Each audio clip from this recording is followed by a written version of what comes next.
तो Mahindra युगो 265 DI model tractor है और इसका इंजन जो हो रहा है जैसा कि देख रहे हैं, इसका हेड सिलेंडर भी खुला हुआ है, सिलेंडर हेड भी नीचे से संप भी पूरी तरह से खुला हुआ ही है और फिल्टर का इसका ब्रैकेट भी अभी कसना है, बहुत सारा काम अभी बाकी है।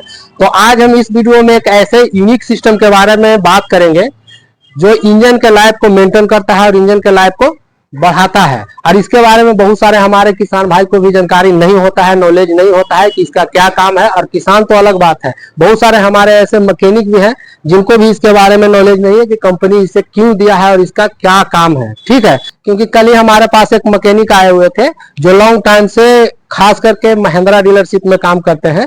तो हमने उनसे पूछा कि ये कंपनी क्यों दिया है, इसका क्या काम है, तो उन्होंने जवाब दिया कि ये ऑयल को ठंडा करता है। तो हमने सोचा कि इस पे एक वीडियो डालना चाहिए, क्योंकि इसके बारे में बहुत सारे हमारे ऐसे भी कुछ मैकेनिक हैं, सभी को नहीं, बहुत सारे ऐसे भी मैकेनिक हैं जो इसके बारे में अच्छे से जानते हैं और इसका मेंटेनेंस भी करते हैं और क्या मेंटेनेंस होता है इसके बारे में भी जानते हैं। लेकिन कुछ ऐसे मैकेनिक हैं जो इसके बारे में नहीं जानते हैं और जो मैकेनिक हमारे एरिया का ही है जो हमें बताया कि ऑयल को ठंडा करता है और वो लंबे समय से महिंद्रा में जॉब कर रहे हैं और ट्रेन मैकेनिक है, ऐसा नहीं कि अनट्रेन मैकेनिक है, वो भी पूरी तरह से ट्रेन मैकेनिक है और उन्होंने बताया कि ये ऑयल को ठंडा करता है। तो हमने सोचा कि इसका मेंटेनेंस के बारे में एक वीडियो डाल देते हैं ताकि हमारे जो भी मैकेनिक भाई हैं उनको ये कंफ्यूजन होगा तो ये कंफ्यूजन दूर हो जाए। ठीक है, और साथ साथ हमारे किसान भाई को भी।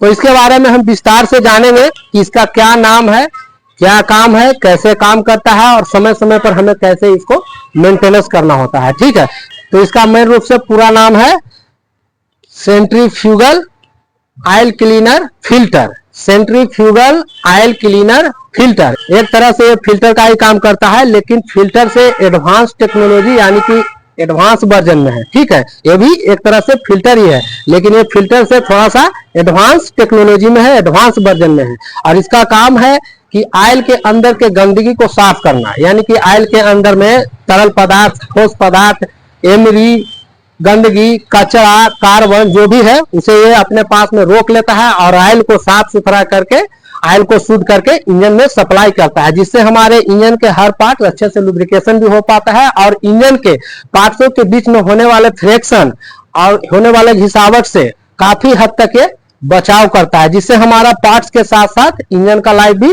बढ़ जाता है। तो इसका काम है ऑयल के सारे गंदगी को अपने पास रोक लेना और साफ सुथरा शुद्ध ऑयल को इंजन में भेजना, मुख्य रूप से काम इसका यही है। अब ये काम कैसे करता है, इसके अंदर में एक कटोरा रोटरी लगा रहता है जो कि ऑयल के प्रेशर से एक आरपीएम में घूमता है और गुरुत्वाकर्षण बल को सेंट्रीफ्यूगल बल में बदल देता है।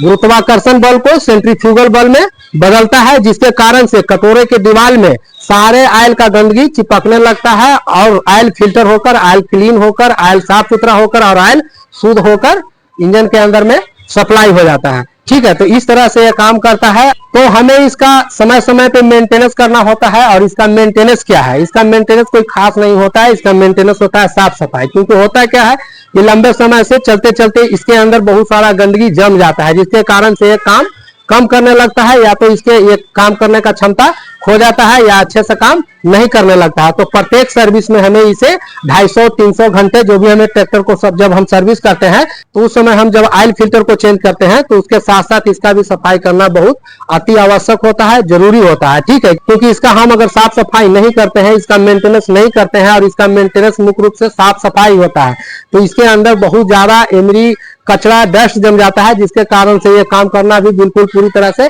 बंद कर देता है। तो ये खास करके उन किसान भाइयों के लिए वीडियो होने वाला है जो किसान भाई खुद अपने घर पे भी सर्विस करते हैं और बहुत सारे जो हमारे मैकेनिक हैं जो अभी काम को सीख रहे हैं, अभी लर्निंग टाइम में है, या बहुत सारे ऐसे भी मैकेनिक हैं जो अपना गैरेज वर्कशॉप भी चला रहे हैं। अगर उनको भी ये टेक्नोलॉजी के बारे में जानकारी नहीं है तो ये वीडियो उनके लिए पूरी कंप्लीट होने वाला है। अब इसको हम साफ सफाई करेंगे, इसको हम मेंटेन करेंगे कि किस तरह से साफ सफाई करना होता है। तो इसका मेंटेनेंस और साफ सफाई में कोई ताम झाम विशेष है नहीं, बस यहाँ से एक बोल्ट है, इसे खोलना है और बाहर का और अंदर का कटोरा और रोटरी को बाहर निकालकर और अच्छे से इसका साफ सफाई करना होता है। तो हम इसे साफ सफाई भी करके आप लोगों को दिखाएंगे ताकि आप जब भी अपने घर पे सर्विस करते हैं तो खुद ब खुद इसे साफ सफाई कर सकते हैं, या तो अगर वर्कशॉप में सर्विस कराने जाते हैं तो मैकेनिक से कहकर और इस तरह से साफ सफाई करवा सकते हैं। तो मुख्य रूप से ये काम करता है टेक्नोलॉजी हमारे ऑयल के जो भी गंदगी है, तरल पदार्थ, ठोस पदार्थ, या उसके अंदर एमरी होता है, या गंदगी होता है, या कचरा होता है, या कार्बन होता है, उसे ये क्या करता है, अपने पास में रोक लेता है और शुद्ध और साफ सुथरा ऑयल को इंजन में जाने देता है, ताकि हमारा इंजन का जो भी पार्ट है कम से कम घर्षण हो, कम से कम घिसावट हो, कम से कम फ्रिक्शन हो, जिससे हमारे इंजन पार्ट का आयु बढ़ जाता है, जिससे हमारा इंजन का लाइफ भी साथ साथ बढ़ जाता है। तो मुख्य रूप से इसका काम यही है कि हमारे इंजन के लाइफ को मेंटेन करता है और इंजन के लाइफ को ये बढ़ाता है। तो अभी हम इसका साफ सफाई करेंगे और किस तरह से इसे फिटिंग करना है, ठीक है, कैसे इसे असेंबल करना होता है, कैसे इसका साफ सफाई करना होता है, यही इसका मेंटेन होता है। तो हम इसका अभी साफ सफाई करेंगे और आप लोग इस तरह से देखकर अपना घर पे भी आसानी से इसका साफ सफाई कर सकते हैं, या मैकेनिक के पास कहीं सर्विस करा रहे हैं तो मैकेनिक को बोल के भी इस तरह से साफ सफाई करा सकते हैं। इसमें कोई विशेष तामझाम है नहीं। इसके लिए यहाँ से 14 mm का स्पेनर ओपन टूल से इसे खोल लेना होता है, ठीक है। इस तरह से आसानी से खुल जाता है, इसमें कोई विशेष तामझाम है नहीं, ठीक है। ये आसानी से अपने घर पे भी साफ सफाई कर सकते हैं। बस इसका कुछ बातों का ध्यान रखना है, कुछ पॉइंटों को नजर रखना होता है, ठीक है, खोलते समय और साफ सफाई करते समय और साथ साथ असेंबल करते समय। तो इसे आसानी से, ये पूरा ही असेंबल खुला हुआ है, ठीक है। आप बिना असेंबल खोले हुए भी इसे साफ सफाई कर सकते हैं, ठीक है। ऐसा नहीं है कि पूरा असेंबल ही खोलना होता है। ये इंजन का जॉब हो रहा था, इसीलिए इसका पूरा असेंबली खुला हुआ है।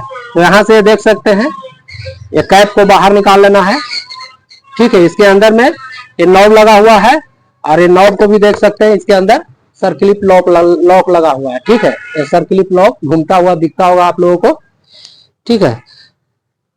और उसके बाद में ये देख सकते हैं, जिसके बारे में हमने बताया था कि एक कटोरा रोटरी लगा रहता है जो ऑयल के प्रेशर से घूमता है। तो ये कटोरा है, ये इस तरह से बाहर आ जाता है, ठीक है। और ये बिल्कुल इस तरह से लगा रहता है, ठीक है। और ये आप असेंबल पूरा नहीं भी खोलेंगे तो कोई प्रॉब्लम नहीं है, बिना असेंबल खोले हुए भी आप इसको बाहर निकाल के अच्छे से साफ सफाई कर सकते हैं।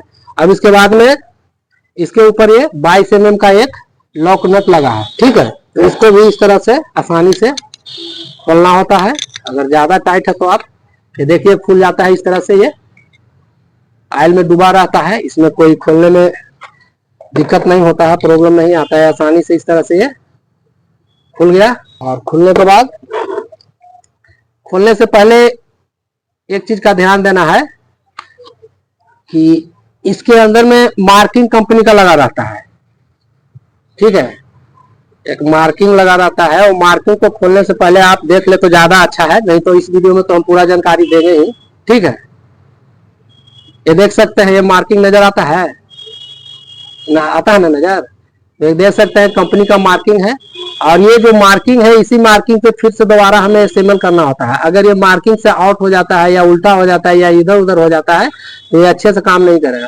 क्योंकि उसके बाद ये देख सकते हैं एक वेट भी दिया हुआ है, बैलेंस, ये बैलेंस है और ये मार्किंग है। तो ये मार्किंग से बिल्कुल मैच होना चाहिए। इसमें मार्किंग है और फिर यहाँ भी मार्किंग है, देखिए कटोरा हब में। तो ये मार्किंग और ये मार्किंग, ये दोनों असेंबल करते समय ध्यान रखना है कि ये बिल्कुल बिल्कुल आमने सामने होना चाहिए। ऐसा नहीं है कि ये कहीं और जा रहा है और ये कहीं और जा रहा है। तो इस तरह से अगर ये आउट हो जाता है तो पूरी तरह से ये काम परफेक्ट नहीं कर पाएगा, ठीक है। अब इसे आसानी से इस तरह से बाहर निकाल लेंगे, देखिए इस तरह से बाहर निकाल लिए। और इसमें एक रबड़ लगा रहता है, रबड़ का ध्यान रखना है। अगर ये कट जाता है किसी तरह से भी तो लीकेजिंग होने का चांस रहता है। ये रबड़ को इस तरह से ये बाहर निकाल लेना है और यहाँ रख देना है, ठीक है। और उसके बाद ये देख सकते हैं, ये भी इस तरह से, और इसमें भी एक मार्किंग रहता है, ठीक है। ये देख सकते हैं कितना इसमें डस्ट और कचरा है, ये भी हम इसे साफ करेंगे, उसके बाद हम दिखाएंगे। इसमें भी एक मार्किंग रहता है, ठीक है। तो पहले हम साफ सफाई कर लेते हैं इसका पूरी तरह से, उसके बाद वो नजर आएगा आप लोगों को, तो असेंबल करते समय दिखाएंगे। तो देखिए इस तरह से कितना साफ डीजल था और इसमें कितना गंदा कचरा आ रहा है, ठीक है। इसे हम इस तरह से साफ करेंगे। देख सकते हैं इसमें कितना कचरा निकलेगा एकदम से, ये देख सकते हैं कितना इसमें डस्ट, ये इस तरह से इसके सारे डस्ट को, तो जैसा कि देख सकते हैं पूरी तरह से कितना मात्रा में ये गंदगी निकल रहा है। अब यहाँ हम इस पे इसे रखकर आराम से सारे गंदगी को निकाल लेंगे। ठीक है, ये नजर आता है, देखिए कितना इसमें गंदगी है, देख सकते हैं पूरी तरह से इसमें गंदगी भरा हुआ है, जैसे लगता है कि इसको कभी सर्विस में भी ये साफ हुआ ही नहीं है। ठीक है, इसके सारे गंदगी को इस तरह से निकालना होता है। ठीक है, ये देख सकते हैं कितना इसमें डस्ट ये बना हुआ है। तो इसीलिए हमको ये वीडियो बनाना पड़ा कि बहुत सारे हमारे मैकेनिक हैं और कुछ किसान भी हैं। तो किसान को तो खैर जानकारी नहीं है, वो तो अलग बात है, लेकिन जो हमारे मैकेनिक हैं उनको तो ये जानकारी और नॉलेज होना चाहिए कि इसका क्या काम है। तो देख सकते हैं कितना इसमें गंदगी है, अभी भी बहुत सारा गंदगी इसमें भरा हुआ है और इतना ज्यादा मात्रा में ऑयल था। ठीक है, डीजल, उसके बाद भी ये देख सकते हैं डीजल पूरा काला हो गया है। ये देख सकते हैं इतना ज्यादा मात्रा में, ये थोड़ा नजदीक दिखाइए कैमरा से, ये देख सकते हैं कितना ज्यादा मात्रा में ये डस्ट है। ठीक है, तो अभी हम इसे साफ कर लेते हैं पहले। तो इसमें देख सकते हैं ये डीजल कितना साफ था।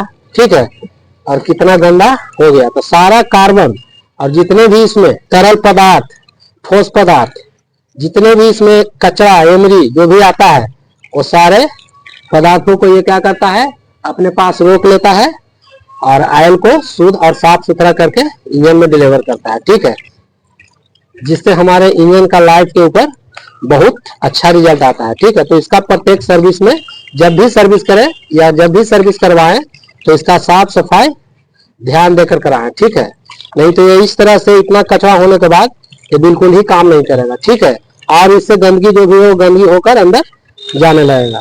तो इस तरह से इसका मेंटेनेंस होता है और इसमें कोई विशेष ताम झाम नहीं होता है। ठीक है, इस तरह से ये साफ कर लेना है सारे पार्ट्स को इसका, और उसके बाद में रोटरी को साफ कर लेंगे। ठीक है, ये रोटरी के ऊपर भी गंदगी है, तो इसे भी इस तरह से सफाई करना होता है। इसके अंदर भी बहुत ज्यादा कचरा है। ठीक है, तो एक सुई या पिन से इसके अंदर में होल बना रहता है, जो कि आपको शायद न दिखाई दे, बहुत महीन छिद्र रहता है। ठीक है, इसे भी साफ कर लेना है। अभी हम दिखाने का प्रयास करते हैं। महीन लेते हैं सुई, तो ये महीन सुई मिला है। ठीक है, तो आप अच्छे सुई और महीन लेकर इसे आसानी से देख सकते हैं, ये आर पार आता है। ठीक है, ये नजर आता है ना, देख सकते हैं आर पार। तो इस तरह से दोनों तरफ का छिद्र को आसानी से इसे भी साफ कर लेना है। ठीक है, ये इस तरह से साफ कर लेना है। ठीक है, सुई की मदद से। और बाकी इसमें जो भी एमरी या परत है गंदगी का, उसे तो इस तरह से अच्छे से डीजल में वॉशिंग कर लेंगे। इसका सफाई समय समय पर सर्विसिंग के टाइम में तो एकदम जरूरी है। ठीक है, जब भी सर्विस करें तो इसका साफ सफाई का ध्यान रखें, इसका यही मेंटेनेंस है और इसमें कोई विशेष मेंटेनेंस नहीं है। ठीक है, और ये भी, इसे भी अच्छे से सफाई कर लेंगे। ठीक है,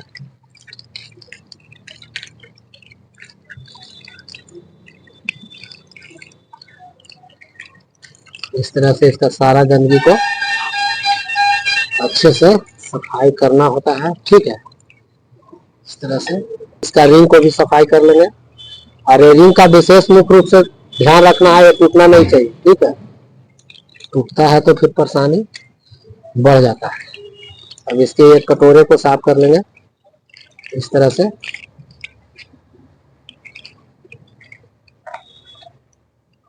इस तरह से आसानी से साफ कर लेना है। ठीक है,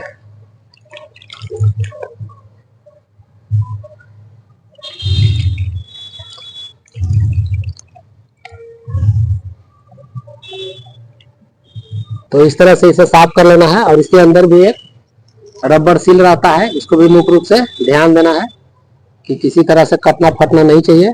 ठीक है, और उसके बाद ये असेंबल को भी इस तरह से अच्छे से साफ कर लेंगे। ठीक है,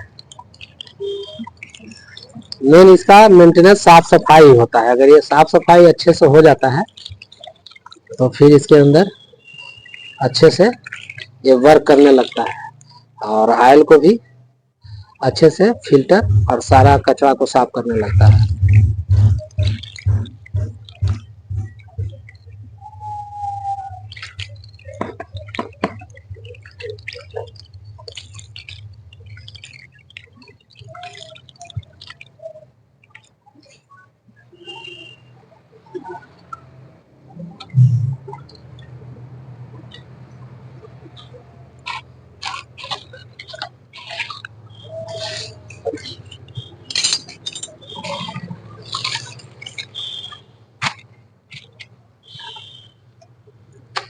अब इसे साफ कपड़े से अच्छे से सुखा लेना है, सारे तेल के चिपचिपा को। ठीक है, इस तरह से अच्छे से साफ कपड़ा से इसे इसके सारे गंदगी को क्लीन कर लेना है। तो इस तरह से सारे पार्ट्सों को अच्छे से सफाई करके और साफ कपड़ा से इसे सुखा लेना है। ठीक है, अब इसके बाद इसे एक एक करके असेंबल करेंगे। इसको ध्यान से देखिएगा किस तरह से असेंबल किया जाता है। ठीक है, तो ये रबर वायरिंग सबसे पहले इसे डाल लेना है इस तरह से या इस तरह से, जैसे लगा हुआ था बैठ जाता है बिल्कुल अपने आप जगह पर। ये इस तरह से लगा लेना है पहले। ठीक है, और ये लगाने के बाद यहाँ देख सकते हैं ये तीर का मार्किंग दिया हुआ है, नजर आता है ना, ये तीर का मार्किंग। और ये तीर के मार्किंग के सीध में रखते हुए इसमें देख सकते हैं एक मार्किंग है ये उठा हुआ पोजीशन में, और ये भी एक मार्किंग ही है ये कैप में। ठीक है, तो ये इस तरह से लगेगा। ये मार्किंग को हमें कहाँ रखना है ये ध्यान देना है। ये तीर का मार्किंग जहाँ पे है उसी जगह पे, इस जगह पे, इसी के सामने इस तरह से ये देख सकते हैं तीर का मार्किंग, और ये यहाँ पे है तीर का मार्किंग। तो इसे इस तरह से दोनों का मार्किंग बिल्कुल आमने सामने इस तरह से रखना है। ठीक है, और ये बैठाने के बाद इस तरह से। ठीक है, अब इसके बाद में ये कटोरा को लगाना है, और इसमें भी देख सकते हैं मार्किंग लगा हुआ है, और ये मार्किंग ये दिखता है ना, ये मार्किंग और ये मार्किंग को पूरी तरह से ऐसे मैच करना है बिल्कुल आमने सामने। ठीक है, इधर उधर नहीं होना चाहिए, ये इस तरह से बिल्कुल, ये देख सकते हैं बिल्कुल मार्किंग के सामने में ये इस तरह से ये मार्किंग और ये मार्किंग। ठीक है, आउट नहीं होना चाहिए, नहीं तो अगर ये आउट होता है तो पूरी तरह से काम नहीं करेगा। ठीक है, तो ये मार्किंग और ये मार्किंग को मैच कर लेना है। और उसके बाद में इसका नट लॉक नट है, एक साइड में प्लेन है और एक साइड में इसमें घाट बना हुआ है। ठीक है, जैसा कि देख सकते हैं घाट, और एक साइड में ये प्लेन है। ठीक है, तो ये प्लेन वाला भाग नीचे देकर इसे इस तरह से टाइट कर लेना होता है। ठीक है, और इसे ओपन 22 mm से इस तरह से टाइट कर लेना होता है। ठीक है, ये इस तरह से, और ये फुल टाइट होना चाहिए, लूज नहीं होना चाहिए। ठीक है, नहीं तो फिर ऑयल का लीकेजिंग होना भी शुरू हो सकता है, जो हमने नीचे सील लगाया है। ठीक है, तो इस तरह से इसे पकड़कर पूरी तरह से ये टाइट कर लेना है। ठीक है, और ये इस तरह से लगा देना है। ठीक है, ये इस तरह से घूमता है इसके अंदर में। ठीक है, ये ऑयल का प्रेशर से घूमता है। ठीक है, तो मुख्य रूप से इसमें कोई तामझाम है नहीं, ये मार्किंग और ये मार्किंग, ये दोनों मार्किंग को मैच कर लेना होता है, और उसके बाद इसमें लगाकर इस तरह से सेट करना होता है। ठीक है, अब उसके बाद में ये कैप को लगा लेना है इस तरह से, और इसमें भी एक रबर सील लगा हुआ है। ठीक है, इसे भी देख लेना है, कटा हुआ नहीं होना चाहिए, नहीं तो ऑयल का लीकेजिंग होगा। ठीक है, तो इस तरह से इसे असेंबल कर देना होता है, और 14 mm से इसे फुल टाइट करना होता है। ठीक है, इस तरह से ये हुआ इसका कंप्लीट असेंबलिंग, इसका कंप्लीट असेंबलिंग हो गया। ठीक है, तो ये इस तरह से इसका सेंट्रीफ्यूगल ऑयल क्लीनर फिल्टर को असेंबल किया जाता है, और मुख्य रूप से ये इस तरह से हमारे ऑयल को फिल्टर साफ सफाई करके शुद्ध करके और इंजन में सप्लाई देता है।